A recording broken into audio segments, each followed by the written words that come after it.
Hello guys, welcome to my YouTube channel. Myself Aditya Ingole. I am a second year MBBS student at JJ Hospital. तो आज हमारे साथ है मोहित जो कि फर्स्ट ईयर MBBS स्टूडेंट है.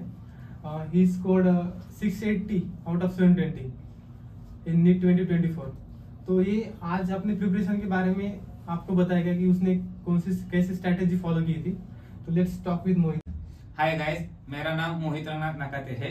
मैं पंढरपुर का रहने वाला हूँ. मुझे इस साल नीट में 680 मार्क्स मिले हैं.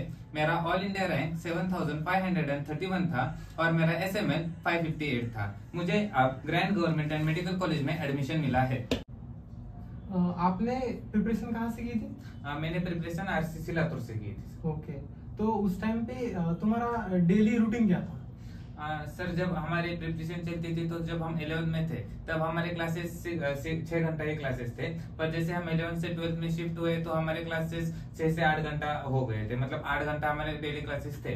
तो फिर हम 6 घंटा क्लास करते थे, 8 घंटा सोने का, और उसके बाद 6 से 7 घंटे सिर्फ सेल्फ स्टडी को हमें मिलता था. तो फिर उसमें हम पूरा यूटिलाइज करते थे सर. तो जैसे कि तुम्हें एवरेज सेल्फ स्टडी के लिए 6 से 7 आवर्स मिलते थे. तो तुम उसमें से इंडिविजुअल सब्जेक्ट के लिए कैसे यूटिलाइज करते थे? आप सर इंडिविजुअल सब्जेक्ट के लिए बात करें तो मेरा एक वीक पॉइंट था कि मुझे बायो को पढ़ने के लिए ज्यादा टाइम लगता था. कि जिधर बच्चे 1-1.5 घंटे में एक टॉपिक पढ़ लेते थे, उधर मुझे उस टाइम में मैं सिर्फ 1 या 1.5 पेज पढ़ पाता था. पर उसका एक अपोजिट पॉइंट ये भी था कि वो मुझे ज्यादा देर तक रिटेन रहता था. तो फिर मैं ये सोचता था कि अब जितना ज्यादा टाइम मैं बायो को दूंगा उतना ही बाद में मुझे कम देना पड़ेगा. तो फिर मैं अपने टोटल सेल्फ स्टडी के टाइम में से 50% टाइम में बायो को ही देता था. और जो 50% टाइम मेरा बचता है, 1-1.5 घंटा फिजिक्स के लिए और 1-1.5 घंटा केमिस्ट्री के लिए, उसमें मैं फिजिक्स का जो हार्ड टॉपिक मुझे लग रहा है वो मैं घर पे आके पढ़ता था 1-1.5 घंटे में. फिजिक्स के हमारे एक्चुअली 2 चैप्टर चलते थे ना ट्यूशन में. तो फिर जो हार्ड होगा वो मैं घर पे पढ़ूंगा 1-1.5 घंटे में, और जो इजी टॉपिक होगा वो मैं ट्यूशन में कवर कर लूंगा, अपने दोस्तों के साथ डिस्कशन करके कर लो. या फिर सर जब न्यूमेरिकल सॉल्व करा के ले रहे तो जब हमारा पहले हो जाता था तो फिर हम और न्यूमेरिकल सॉल्व करते थे. और केमिस्ट्री के लिए भी सेम होता था. जो हार्ड चैप्टर लग रहा है या फिर जो रटने की चीजें है इनऑर्गेनिक केमिस्ट्री जैसी, वो घर के लिए बचा के रखते थे जिनको ज्यादा टाइम देकर पढ़ने की जरूरत है. और जो इजी चीजें लगती थी, क्वेश्चन सॉल्विंग हो गई या फिर 1-2 फॉर्मूले छोटे छोटे वो रटने, वो क्लास में मतलब क्लास के मिड लंच के ब्रेक में हो जाता था, वो दोस्तों के साथ डिस्कशन करके भी. तो जैसे कि फिर आपने इंडिविजुअल सब्जेक्ट के लिए कैसे कैसे स्ट्रेटेजी थी आपकी? अब देखिए, अगर मैं बायो की बात करूं तो बायो को आपको 100% एनसीईआरटी पे ही फोकसली पढ़ना है. एनसीईआरटी आपको बायो की फोकस से पढ़नी है. अब जो चैप्टर है, रिप्रोडक्शन जैसा चैप्टर है, फोटोसिंथेसिस है, रिस्पिरेशन है, उसमें स्लाइट एक्सटर्नल टच की जरूरत होती है कि आपको एनसीईआरटी के बाहर का थोड़ा थोड़ा पढ़ना पड़ता है. उसको उतना ही पढ़ो जो आपके टीचर्स पढ़ा रहे उतना ही कंपाइल करके रखो. बाकी एक्स्ट्रा बहुत ज्यादा चीजें करने के बारे में मत सोचो. बायो के लिए एट द एंड आपको 100% एनसीईआरटी पे फोकस रहना है. और पीवाईक्यू में जो एक्स्ट्रा क्वेश्चन है बायो के, उतने सिर्फ करके जाने हैं बायो के लिए. उसके बाद अगर मैं फिजिक्स की बात करूं तो फिर एट द स्टार्टिंग ऑफ 11 जब आपका मैकेनिक्स का सेक्शन चल रहा होता है, 1D 2D जैसे आसान आसान टॉपिक होते हैं, तो उनको उसी टाइम पे परफेक्ट कर लो. उसी टाइम पे ज्यादा क्वेश्चन प्रैक्टिस कर लो आप. क्योंकि उससे क्या होगा, जब आप बाद में 12th में आओगे तब आपको उसको ज्यादा टाइम देना नहीं पड़ेगा.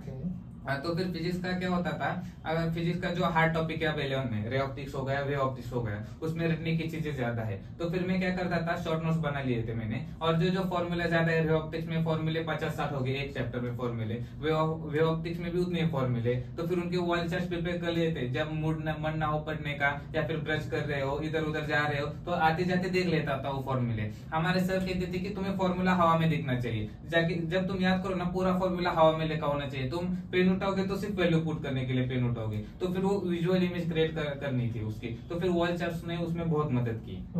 और जब बात रही केमिस्ट्री की, केमिस्ट्री में 3 सब्जेक्ट्स होते हैं, फिजिकल, ऑर्गेनिक, इनऑर्गेनिक. तीनों का अप्रोच अलग होगा. जो फिजिकल का अप्रोच है वो फिजिक्स जैसा ही होगा हमारा, कि फॉर्मूलाज याद करने हैं तुम्हें और क्वेश्चन प्रैक्टिस करनी है. जो ऑर्गेनिक का अप्रोच है, ऑर्गेनिक तो हमारे सर पढ़ाते थे, हम गाते गाते रिएजेंट और रिएक्शन याद कर लेते थे. तो फिर उसका ज्यादा मतलब स्ट्रेस नहीं रहता था कि घर जाके हमें रिएजेंट याद नहीं रहेगा. और जो ऑर्गेनिक में और एक बात क्या करते थे, एक बड़ी चेन रिएक्शन बनाएंगे जिसमें एक टॉपिक की मैक्सिमम रिएक्शंस कवर हो जाए. उतनी एक चेन रिएक्शन देख ली तो बाद में उस टॉपिक को मतलब रिवाइज करते हुए बहुत आसान जाएगा वो टॉपिक. और दूसरा बात, ऑर्गेनिक पढ़ते हो ना, बहुत बच्चे क्या करते हैं, हाइड्रोकार्बन जैसा बड़ा टॉपिक लेंगे, 6 घंटा बैठेंगे टॉपिक खत्म करेंगे, वैसा मत करो। अगर हाइड्रोकार्बन ले रहे हो 2-2.5 घंटा पढ़ो, अल्केन्स खत्म करो, फिर ब्रेक लो, शाम को करो या फिर अगले दिन करो, अल्किन अल्काइन खत्म कर लो। अगर एक ही दिन तुम बहुत सारा ऑर्गेनिक पढ़ोगे ना तो पूरा माइंड सेचुरेट हो जाता है, तो तुम्हारी रिटेनिंग कैपेसिटी भी कम हो जाएगी और तुम्हें मतलब भूलते जाओगे तुम चीजें। तो फिर ब्रेक करके पढ़ो, सिलेबस को डिस्ट्रीब्यूट करके पढ़ो। एक बार में एक ही मैं तो बोलता हूँ सब्जेक्ट को, एक ही सब्जेक्ट को भी लगातार मत पढ़ो, 2 घंटे के बाद सब्जेक्ट चेंज कर दियो, तो उससे तुम्हारा माइंड सेचुरेट भी नहीं होगा।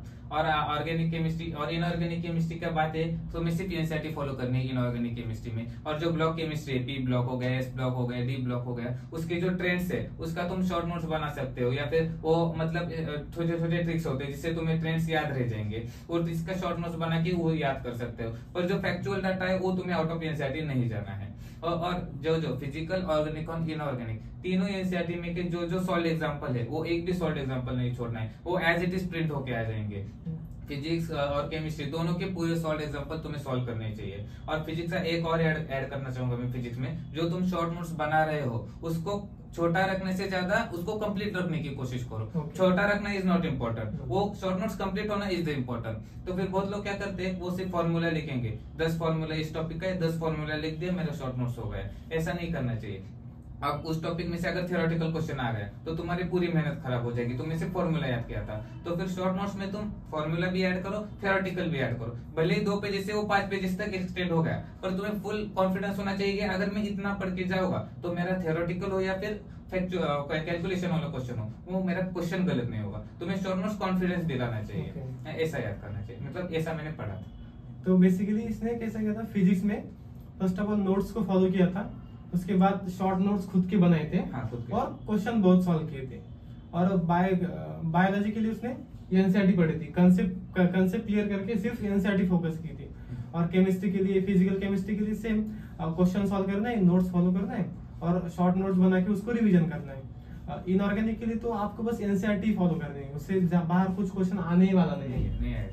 बात रही ऑर्गेनिक की, उसमें भी एनसीईआरटी फॉलो करनी है और उनके जो रिएक्शंस होते हैं उनकी कंसेप्ट समझ के आप उनको समझ सकते हैं। हाँ।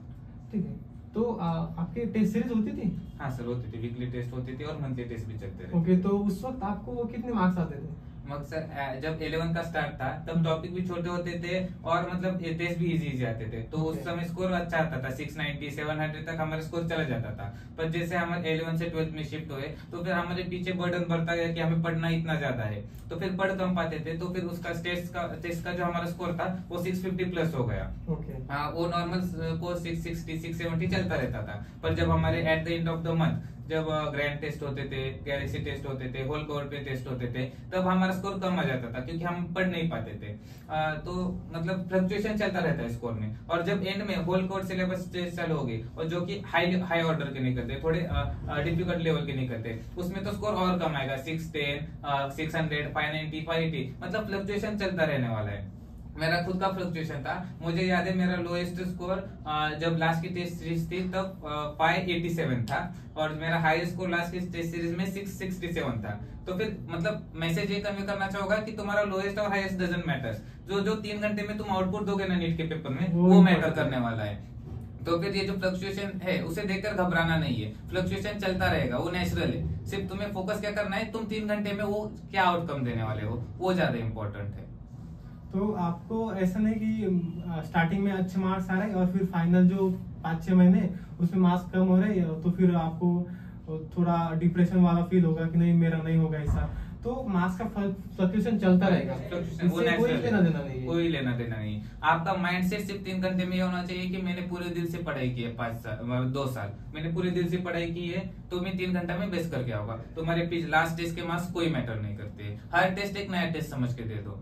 और एक दूसरा बात भी ऐड करना चाहूंगा, जब टेस्ट खत्म होता है टेस्ट का एनालिसिस करना बहुत जरूरी है। हम क्या करते हैं, एक टेस्ट है 720 की, मुझे 690 मार्क्स आए, बहुत खुश हो जाते हैं, मुझे सब आता है, टेस्ट बाजू में रख देंगे, ये फर्स्ट केस हो गया। और दूसरा केस क्या होता है, 720 में से मुझे 550 मार्क्स आए, हट टेस्ट बकवास था, मुझे नहीं पढ़ना है। वो मतलब ऐसा मत करो, ज्यादा मार्क्स आए तभी भी टेस्ट का एनालिसिस करो, कम मार्क्स आए तभी भी टेस्ट का एनालिसिस करो। और दूसरी बात, सेक्शन बी के 15 से 15 सवाल लगाना। क्या करते हैं, 10 सवाल बराबर आ गए, सेक्शन बी को छोड़ देते हैं और वो बचे 5 सवाल में से अगला सवाल सेक्शन ए में आएगा अगली टेस्ट में। तो फिर वो अवॉइड करने के लिए सेक्शन बी पूरा सॉल्व करना, टेस्ट का एनालिसिस अच्छे से करो। और मोर ऑफ एरर बुक बना सको तो बनो, वो बहुत अच्छी बात है। पर अगर टाइम बहुत कंज्यूम हो रहा है तो फिर टेस्ट को मतलब कटिंग तो लगा लो या फिर उसको टेस्ट को हाईलाइट करके रख देना। मैं क्या करता था, टेस्ट का जो क्वेश्चन रॉन्ग है उसको हाईलाइट करके रख दूंगा बाजू में, तो फिर नेक्स्ट टाइम जब वो टेस्ट लूंगा मैं सिर्फ हाईलाइटेड क्वेश्चन देख लूंगा, उससे वो जल्दी रिवाइज हो जाता था। मतलब तुम्हारे मिस्टेक्स वहां पे हुए, जहाँ मिस्टेक्स हुए उतना ही। तो बेसिकली जब टेस्ट सीरीज होगी ना तो आपको टेस्ट का एनालिसिस करना कंपलसरी है, क्योंकि उससे आपको पता चलेगा कि आपकी मिस्टेक कहाँ पे हुई है, और तुम जब उस मिस्टेक पे काम करोगे तो वो फाइनल जब एग्जाम होगी तो उस वहां पे आपको काम में आएगा, है ना? हाँ। तो जब आपके 5 मंथ रह गए थे लास्ट के, तो उस वक्त तुम्हारी क्या स्ट्रेटेजी थी? मतलब तुम्हारा डेली शेड्यूल कैसा था? तुम कितनी आवर्स पढ़ते थे? जब सर हमारे लास्ट के 5 मंथ थे तो पूरा शेड्यूल बहुत हेक्टिक हो चुका था, मतलब सिलेबस भी कवर करना था पूरा पढ़ा के, उनको पढ़ा के कवर करना था, हमें रिवाइज करके सिलेबस को भी कवर करना था। तो फिर हमारे सुबह 6:45 बजे क्लासेस लेते थे, 6:45 से दोपहर तक 2:30 तक क्लासेस चलेंगे। 2:30 को मैं घर आता था, सो जाता था, 5:30 तक मैं सोऊंगा, 5:30 to 7:30 फिर से हमारे लेक्चर होते थे। तो फिर 7:30 बजे लेक्चर से आता था, 8 बजे तक टाइम पास मतलब फ्रेश भी हो जाता था मैं। 8 बजे में पढ़ाई करने को बैठता था, 8 से 12 बजे तक पूरा पढ़ूंगा मैं। 12 से 12:30 बजे तक खाना खा लेता था मैं, खाना लेट खाता था एक्चुअली क्योंकि नींद ना है इसकी वजह से मैं खाना लेट ही खाता था। 12:30 बजे तक खाना खा लेता था, फिर से 12:30 से 4 बजे तक मैं पढ़ लेता था, और फिर रात को मैं 4 बजे सोता था, सुबह 6:30 बजे उठ के फिर से 6:45 को ट्यूशन को चला जाता था। मतलब पूरा हेक्टिक शेड्यूल था। और जहां तक पढ़ाई की बात थी तो ये बोलूंगा कि जब लास्ट का जब नीट पास आ रहा है तो तुम्हारा क्या होना चाहिए, तुम्हारे रिसोर्स कंपाइल होते जाने चाहिए। मतलब कम तुम इतनी बुक पढ़नी है पूरा फिजिक्स उसमें हो जाए, मतलब तुम्हें शॉर्ट नोट्स निकालने हैं, माइंड मैप्स निकालने हैं, कि कम पढ़ो, कम रिसोर्स में तुम्हारा पूरा सिलेबस कवर हो जाना चाहिए। और हाँ, बायो के शॉर्ट नोट्स मत निकालना, उसका एनसीईआरटी ही पढ़ो, पर फिजिक्स और केमिस्ट्री इन दोनों के शॉर्ट नोट्स निकालो ही तुम। ठीक है।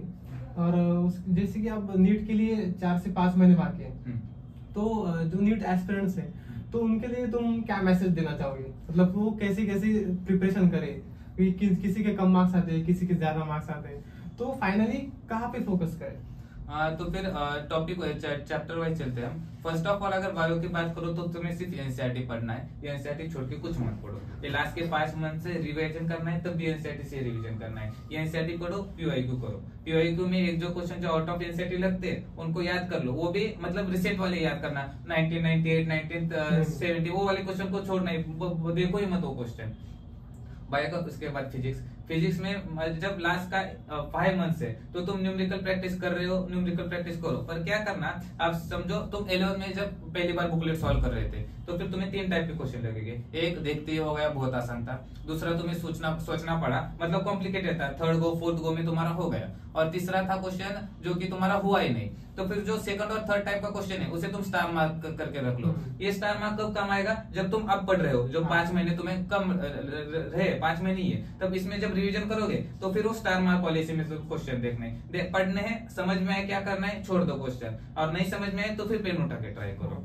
और फिजिक्स का कंपाइल जो तुमने रिसोर्स करके रखा है, शॉर्ट नोट्स निकाले, शॉर्ट नोट्स पढ़ो, और थ्योरी पे मतलब ध्यान दो थ्योरी पे, क्योंकि थ्योरेटिकल क्वेश्चन हमें गलत नहीं करना है। बहुत से बच्चे फॉर्मूला पढ़ के जाते हैं और थ्योरेटिकल क्वेश्चन गलत करके आते हैं। थ्योरेटिकल क्वेश्चन बहुत इजी भी होता है। इजी होती है, 10 से 11 थ्योरेटिकल क्वेश्चन आएंगे फिजिक्स में, उनको मत छोड़ो। मतलब वो ऐसी टीचर्स की बात सुन के उधर पेपर में जाके लिखने वाले क्वेश्चन है, तो फिर थ्योरेटिकल क्वेश्चन को रॉन्ग नहीं करना है। और जहाँ तक केमिस्ट्री की बात है, केमिस्ट्री इनऑर्गेनिक के हमेशा फ्लो में रहो। इनऑर्गेनिक कम से कम 1 से 1.5 घंटा रोज पढ़ो। इनऑर्गेनिक का अलग से ट्रैक निकाल के रखो कि मुझे दिन में 1 से 1.5 घंटा इनऑर्गेनिक पढ़ना है आज मुझे, क्योंकि वो भूल जाता है। इनऑर्गेनिक रटने तुम इनऑर्गेनिक के अगर तुम आज इनऑर्गेनिक पढ़े और परसों ओपन करोगे ना बुक, तो आज का याद नहीं रहेगा। जब तक तुम कंटिन्यूअस फ्लो में, जब तक तुम इनऑर्गेनिक के नहीं रहोगे, तुम्हें याद ही नहीं रहेगा वो। और दूसरा ऑर्गेनिक केमिस्ट्री तो सिर्फ अपने शॉर्ट नोट्स चल जाएगा ऑर्गेनिक केमिस्ट्री के। एनसीईआरटी के जो स्ट्रक्चर्स है, एनसीईआरटी वाले स्ट्रक्चर्स वो पूरे याद कर लेना, बाहर के कोई भी याद मत करो, पर जो एनसीईआरटी में स्ट्रक्चर्स दिए हैं वो सिर्फ याद करने हैं। और एनसीईआरटी वाले सॉल्व एग्जांपल्स देख लो इनऑर्गेनिक केमिस्ट्री के। और फिजिकल केमिस्ट्री एनसीईआरटी के सॉल्व एग्जांपल, ट्यूशन वाले नोट्स या फिर शॉर्ट नोट्स लगा लो, स्टार वाले न्यूमेरिकल्स, खत्म। इससे अलावा कुछ नहीं करना है। और सिर्फ यही कहूंगा कि दिल लगा के पढ़ो, तुम खुद के लिए पढ़ रहे हो, तुम्हें किसी और के लिए नहीं पढ़ना है। मतलब तुम्हें सिर्फ अपने माँ बाप का सपना पूरा करने के लिए पढ़ना है। उन्होंने बहुत आशा से, उम्मीद से तुम्हें भेजा होता है कि मेरा बच्चा लातूर में है, मेरा बच्चा कोटा में है, तो कुछ तो वो रिजल्ट लाएगा। वो उनकी आंखें वो 2 साल से तुम्हारे रिजल्ट की राह देख रही है, और तुम अगर टाइम पास कर रहे हो तो दैट्स नॉट मतलब इवन ना कि you don't deserve that then. तो अपने माँ बाप का सपना पूरा करने के लिए पढ़ो तुम। और दूसरी बात, अनहेल्दी टॉक्सिक कंपटीशन से दूर रहो। उसको ज्यादा मार्क्स आ रहे, मुझे कम मार्क्स आ रहे, वो मतलब वो बहुत चाइल्डिश है। उससे तुम ही सोचो ना, तुम्हारा एक दोस्त है, तुम्हें 690 मार्क्स है, उसको 700 मार्क्स है, तुम दिमाग में ये लेके बैठे हो कि उसको मेरे से 10 मार्क्स ज्यादा है। पर तुम ये देखो ना, तुम्हारे पीछे 2 लाख बच्चे बैठे हैं जिनको तुमसे कम मार्क्स आए है ना। हम मतलब बुरी चीज पे फोकस करते हैं, और वो 10 मार्क्स का जो तुम ओवर थिंकिंग कर रहे हो ना, वो तुम्हें सिर्फ ट्रॉमा देगा, तुम्हारा टाइम वेस्ट करेगा, वो तुम्हें पढ़ने में हेल्प करने वाला ही नहीं है। तो फिर बताना इतना ही कि टॉक्सिक और अनहेल्दी कंपटीशन से दूर रहो, और अपना फ्रेंड सर्कल बहुत अच्छा बनाना। ये जो लास्ट के 5 मंथ्स है ना, मुझे याद है मेरे फ्रेंड्स ने बहुत मदद की है मेरी, और मेरी मम्मी भी साथ रहती तो उसका भी बहुत बड़ा हाथ है मेरे सक्सेस में। कि मेरे जो तुम्हारा फ्रेंड्स है ना, वो तुम्हें हमेशा मोटिवेटेड रखना चाहिए। या फिर फ्रेंड्स टॉक्सिक मिल गया तो फिर कुछ मतलब बहुत मुश्किल हो जाएगा। फ्रेंड सर्कल बहुत ज्यादा मैटर करता है। तो मेरी भी स्ट्रेटेजी लास्ट के 3 मंथ में ऐसी थी। फर्स्ट ऑफ ऑल मैं एनसीईआरटी पे फोकस करता था, टोटल 100% एनसीईआरटी। बायो में एनसीईआरटी फोकस, इनऑर्गेनिक में एनसीईआरटी फोकस, ऑर्गेनिक में भी एनसीईआरटी फोकस, और जो फिजिकल केमिस्ट्री और फिजिक्स था उसमें मैं नोट्स रिवीजन करता था, बहुत सारे क्वेश्चन लगा। और उसके बाद मैंने अपने खुद के शॉर्ट नोट निकाले थे, जैसे कि तुमने बोला था कि फार्मूला और थ्योरेटिकल। उससे क्या होता था, जो फाइनल एग्जाम होते थे तो एक रिवीजन में वो पूरे सिलेबस खत्म हो जाता। हाँ, मतलब एक पन्ना देख ले, एक टॉपिक खत्म हो गया। 2-3 आवर्स लगेंगे पूरा सिलेबस। शॉर्ट नोट्स का आपको यही फायदा होगा कि 2-3 घंटे में आपका पूरा सिलेबस भी कवर हो जाएगा। और शॉर्ट नोट्स पढ़ते हो, तुम्हारा दूसरे हाथ में पेन चलते रहना चाहिए। यही नहीं कि सिर्फ पढ़ रहे हो, तुम एक साइड पे पढ़ रहे हो, दूसरे साइड में रफ में लिख लो, v = u + at, ये लिख लो, तुम रफ में लिख लो। जितना ज्यादा लिखोगे उतना ज्यादा रिटर्न होता चला जाएगा वो। और जितना ज्यादा तुम मेहनत करोगे उतना ज्यादा आउटपुट भी मिलेगा। यस डेफिनेटली मिलेगा। क्योंकि अभी तुम्हें कितना टाइम हुआ है कॉलेज में आके? अभी 1-1.5 महीना हुआ है। तो कैसी है लाइफ? अब कॉलेज में आ गया, मतलब पूरा जो 5 महीने का मुझे अपना जो स्ट्रगल अभी याद आ रहा है, उधर देख के मैं ये बोलता हूँ कि इट्स वर्थ इट। कि ये जो 1.5 महीना के, मैंने सिर्फ 1.5 महीने में बहुत सारी चीजें की है। इधर जो इवेंट्स हुए डिफरेंट, अब आर्ट एग्जीबिशन हो गया, हमारा डांस क्लब का इवेंट हो गया, ट्रेकिंग पे आज ही हम ट्रेकिंग पे जाके, मतलब वो पूरा मस्ती चल रहा है। ये नहीं, ऐसा नहीं है कि पढ़ाई नहीं है, पर इतना हेक्टिक भी नहीं है कि हम लाइफ एंजॉय करना भूल जाए। मतलब तुम जो अब 5 महीने में तुम जो पढ़ोगे ना, तुम जब कॉलेज में आओगे और मेरी जगह इधर बैठोगे, तुम खुद सोच के बोलोगे यार इट्स वर्थ इट। तुम्हें अंदर से सेटिस्फेक्शन आएगा कि हाँ, मैंने उस 5 महीने में पढ़ा था, उसका ये आउटपुट है। दिल से 100% दो, अब तुम्हें 5 महीने बाद सच में बहुत अच्छा आउटपुट मिलेगा। और मैं भी कॉलेज में आके बहुत खुश हूँ। मतलब पूरा मस्ती चल रही है, एक फ्रीडम होता है ना कि अब हम कॉलेज में आ गए, बड़े हो गए, वो फ्रीडम फील हो रहा है अंदर से, खुशी है वो, अच्छा लगता है। तो बेसिकली जब आप 4-5 महीने में जो हार्ड वर्क करोगे उसका आउटपुट तभी नहीं दिखेगा आपको, जब तुम कॉलेज मिलेगा आपको, तो कॉलेज के 1-1.5 महीने में आपको पता चल जाएगा कि मैंने जो वो 4-5 महीने मेहनत की है तो उसका आउटपुट वहां पे आ जाएगा, और 100% आउटपुट आ जाएगा। मतलब कॉलेज लाइफ एंजॉय है भाई। तुम जब एक बार कॉलेज में आ जाओगे ना, वो फ्लो में आ जाते हो। मतलब अब पढ़ाई बहुत है, लेकिन जो एंजॉयमेंट होगा ना, लो फ्लो में आ जाओगे आप। उस तरह की आपकी मेंटेलिटी हो जाएगी कि आप पढ़ाई भी कर लोगे और आप एंजॉयमेंट भी कर लोगे। और कॉलेज में इवेंट होते हैं, जैसे कि स्पोर्ट इवेंट होते हैं, कल्चरल इवेंट्स होते हैं, गणपति के टाइम पे इवेंट्स होते हैं, फिर उनकी फ्रेशर्स पार्टी है, उसके तो बहुत ज्यादा एक्साइटमेंट है। अगले साल में, मतलब मार्च में ना, उनकी फ्रेशर्स है अभी मार्च में, तो बहुत बढ़िया है। मतलब जब तुम कॉलेज में आओगे तो वर्थ इट होगा। जो 5 महीने की मेहनत होगी ना, वो आपको आउटपुट दे देगी। लास्ट मैसेज क्या देना चाहोगे नीट एस्पिरेंट्स के लिए? कि गाइस देखो, मतलब ये 2 साल अब जब मैं कॉलेज में आ गया हूँ, मतलब ये सोच के यही लगता है कि जो 2 साल की मेहनत है वो वर्थ इट है। मेरा एक पर्सनल फेवरेट कोट है कि life come once, we live it once, so while living a life forget winning, forget losing, just have a blast in your life, make more and more memories because these are the memories that will never die.